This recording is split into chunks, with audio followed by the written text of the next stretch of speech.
IPL 2024 ஒவ்வொரு அணியின் captain யார்? சவால்கள் என்ன? புதியதாக மாறியது யார்? வாங்க பார்க்கலாம்.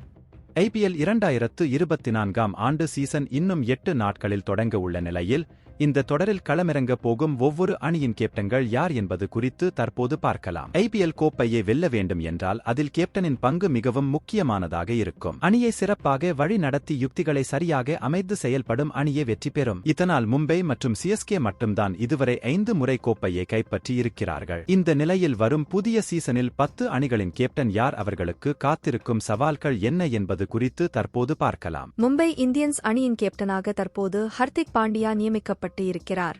குஜராத் அணியிலிருந்து வந்திருக்கும் ஹர்திக் ஏற்கனவே மும்பையில் ஆடியவர் என்பது ஒரு பிளஸ் பாயிண்ட். எனினும் ரோஹித் சர்மா நீக்கப்பட்டு அந்த இடத்தில் ஹர்திக் வந்திருப்பதால் அணியில் சலசலப்பு ஏற்பட்டு இருக்கிறது. இதனால் அணி வீரர்களை ஒற்றுமையாக ஒன்றிணைத்து விளையாடி வெற்றி பெற வேண்டும்.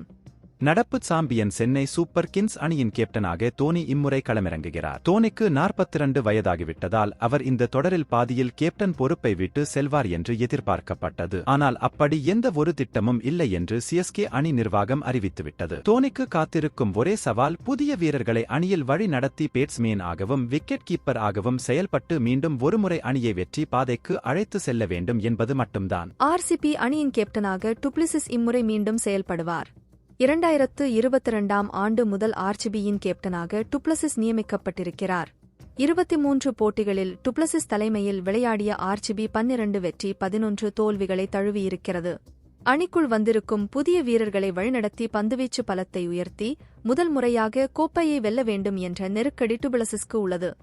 டெல்லி கேபிட்டல்ஸ் அணியின் கேப்டன் யார் என்பதில் தான் ஒரு குழப்பம் இருக்கிறது. கடந்த சீசனில் டேவிட் வார்னர் தான் கேப்டனாக இருந்தார். ஆனால் தற்போது ரிஷப் பண்ட் அணிக்கு திரும்பியிருக்கிறார். மேலும் அவர் விக்கெட் கீப்பிங் செய்யலாம் என்று NCA அதிகாரிகள் அறிவித்திருக்கிறார்கள். இதனால் டேவிட் வார்னர் இடமிருந்து தன்னுடைய கேப்டன் பதவியை இம்முறை ரிஷப் பண்ட் பெற்றுக்கொள்வார். காயத்திலிருந்து திரும்பியிருக்கும் ரிஷப் பண்ட் எடுத்தவுடனே இவ்வளவு பெரிய பொறுப்பை சமாளிப்பாரா என்று சந்தேகம் உள்ளது. கொல்கத்தா நைட் ரைடர்ஸ் அணியின் கேப்டனாக ஸ்ரேயாஸ் ஐயர் திரும்பியிருக்கிறார். கடந்த முறை காயம் காரணமாக பங்கேற்காத அவர் இம்முறை வெற்றி பெற்றோக வேண்டும் என்று வெறியுடன் விளையாடுகிறார். ஸ்ரேயாஸ் இதுவரை 14 போட்டியில் KKR அணிக்கு தலைமை தாங்கி அதில் 6 வெற்றி பெற்று தோல்வியை தழுவியிருக்கிறார். எனினும் ஸ்ரேயாஸ்க்கு காயம் பிரச்சனை இருப்பதால் அவர் முதல் சில போட்டிகளில் கேப்டனாக இருக்க மாட்டார் என்றும் கடந்த சீசனில் கேப்டனாக இருந்த நிதிஷ் ராணா அணியை வழிநடத்துவார் என்றும் தகவல் வெளியாகியுள்ளது. ராஜஸ்தான் ராயல்ஸ் அணியை பொறுத்தவரை சஞ்சு சாம்சன் தான் கேப்டன். இதுவரை 45 போட்டிகளில் வழி நடத்தியிருக்கும் அவர் 24 வெற்றி 23 தோல்விகளை பெற்றிருக்கிறார். அணியில் முக்கியமான வீரர்கள் இருந்தும் சில முக்கிய போட்டிகளில் சரிந்து அந்த அணி தோல்வியை தழுவிவிடுகிறது. இந்த பிரச்சனையை சரி செய்வதுதான் சஞ்சு சாம்சனுக்கு மிகப்பெரிய சவாலாக இருக்கும். பஞ்சாப் அணியின் கேப்டனாக ஷிகர் தவான் இம்முறை களமிறங்குகிறார். இதுவரை 12 போட்டிகளில் அணியை வழிநடத்தியிருக்கும் அவர் 4 போட்டியில் மட்டும்தான் வெற்றியை பெற்று இருக்கிறார். இதனால் தன்னுடைய மோசமான கேப்டன்ஷிப் ரெக்கார்டை மாற்ற வேண்டிய பொறுப்பு தவானுக்கு இருக்கிறது.